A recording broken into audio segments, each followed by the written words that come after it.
হচ্ছে ক্লাস 9 এর স্টুডেন্ট। আমার বিল্ডিংটা হচ্ছে 6 নম্বর ভবন, যেটা ওটা হচ্ছে আমাদের বিল্ডিং। এখানে আমাদের বিল্ডিং গুলো হচ্ছে মানে আলাদা আলাদা। তো প্রাইমারি সেকশনের বিল্ডিং গুলো আলাদা, আর হচ্ছে আমাদের ক্লাস 9 থেকে 12 পর্যন্ত ওদের সেই মানে ক্লাসের সেকশন গুলো আলাদা। তো হচ্ছে যখন এই ঘটনা ঘটে, আমার এক্সাম ছিল, আইসিটি এক্সাম ছিল 10টা থেকে 10টা 35 পর্যন্ত। তো আমি এক্সাম দিয়ে মানে 11টার ভিতরে বাসায় চলে যাই।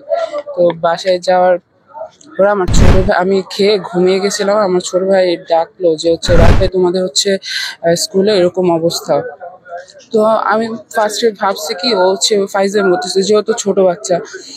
তো আমি ঘুম থেকে হচ্ছে হঠাৎ মানে তাড়াহুড়া করে উঠে জাস্ট টিভির সামনে গিয়ে, আমার তো মাথা পুরো একদম হ্যাং হয়ে গেছিল, আমি কিচ্ছু বুঝতে পারতেছিলাম না কি করব। আমি তাড়াতাড়ি ছুটে চলে আসি, আসার পরে যা দেখলাম, আমার দেখে আজকে 3 দিন হলো আমার কোনো খাওয়া নাই, ঘুম নাই।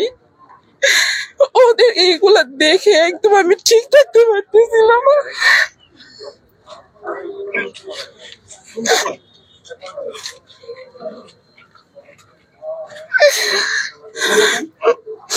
কিছুদিন আগে আমি যখন আমার বিল্ডিং থেকে আসছিলাম, তখন হচ্ছে ওদের যেই জায়গাটায় এই ঘটনাটা ঘটে, ওই বিল্ডিং এর সামনে দিয়ে আমি আসতেছিলাম। তখন একটা বাচ্চা ওর মার কাছে দৌড় দিয়ে যাচ্ছিল ছুটির টাইমে। তো হচ্ছে আমার সাথে ও ধাক্কা খায়, ধাক্কা খেয়ে মানে ও পড়ে যেতে দিয়েছিল, আমি ওকে ধরে ফেলি। তো হচ্ছে আমি ওকে দুষ্টামি করে বলতেছিলাম যে এক বাচ্চা প্যারেন্টস এর সাথে এখনো যায়, ফান করে বলছি। ও আমাকে উত্তর দিল, বা একদিন দেখবে আমি তোমার মতন বড় হয়ে আমি একা একা বাসায় যাবো, কিন্তু যেতে পারলো না।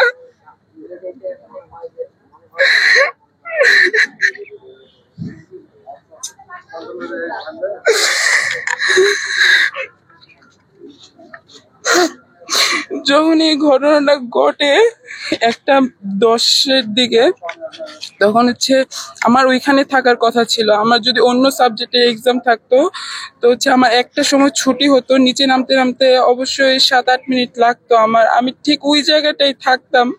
কিন্তু আমার কপাল ভালো ছিল, তার জন্য আমি ওই দিন আগে আমার পরীক্ষা শেষ হয়ে যায়, আমি বাসায় চলে যাই।